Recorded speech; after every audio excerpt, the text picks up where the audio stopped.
এক ইহুদি কিশোর বিষ্ণু ইসলামের খেদমত করতে, ইহুদি ছেলে আমার নবীর খেদমত করতো, তারা ছিল নবীর প্রতিবেশী। তো অনেকদিন হয় ইহুদি ছেলেটা আসে না।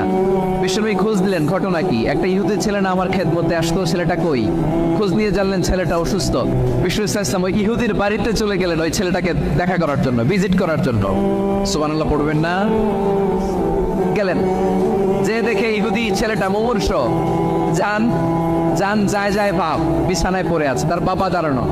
বিশ্বনবী তার মাথার পাশে বসলেন, মাথায় হাত বুলিয়ে দিলেন, আর ছেলেটাকে বললেন আসলিম, এ ইহুদি ছেলে আসলিম, ইসলাম ধর্ম গ্রহণ করো। তো ছোট্ট ছেলে ভাবে আমরা ইহুদি, এখন ইসলাম ধর্ম গ্রহণ করলে আব্বা যদি বকা দেয়, ফানাযারা ইলা ওয়াজহি আবি, ছেলেটা তার বাবার চেহারার দিকে তাকালো, দেখি আব্বা কি কয়। আব্বা যদি বলে তাইলে ইসলাম ধর্ম গ্রহণ করবো। ইহুদি ছেলেটা তার বাবার দিকে যখন তাকালো, ওর বাবা বলে আতিয়া আবুল কাসিম, আবুল কাসিম যা বলে তাই করো। আবুল কাসিম হচ্ছে বিষ্ণু ইসলামের একটা কুনিয়াত, উপনাম। আমার রাসূলের বড় ছেলের নাম ছিল কাসেম। যেমন দেখবেন আমাদের এলাকায় কারো ছেলের বড় ছেলের নাম যদি হয় আব্দুল্লাহ, এরা আব্দুল্লাহর বাপ বলে ডাকে। কারো বড় মেয়ের নাম যদি হয় ফাতেমা, এরা কি ডাকে? ফাতেমার বাপ বলে না? তো বিষ্ণু ইসলামের বড় ছেলের নাম ছিল কাসেম।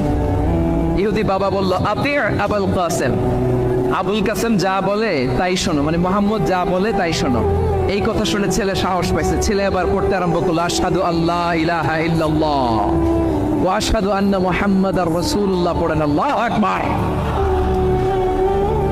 বিশ্বনবীর আহ্বান শুনে ওই আহ্বানে সাড়া দিয়ে ইহুদি ছেলে শাহাদা পড়ে মুসলমান হয়ে গেল। তার হৃদয়টারে ঈমানের নূর দিয়ে আলোকিত করে দিল কে? প্রিয় ভাইরা, এবার রাসূল সাল্লাল্লাহু আলাইহি ওয়াসাল্লাম বের হয়ে আসলেন ঘর থেকে, আর বললেন আলহামদুলিল্লাহিল্লাযী আনকাযাহু মিনান নার, প্রশংসা সে আল্লাহর যে আল্লাহ জাহান্নামে চলে যাচ্ছিল প্রায় এমন একটা লোককে মুহূর্তের মধ্যে কালেমায়ে শাহাদাতের বদৌলতে জান্নাতি বানায় দিলেন। আওয়াজ করে পড়েন সুবহানাল্লাহ। এই হাদিস থেকে আমরা কি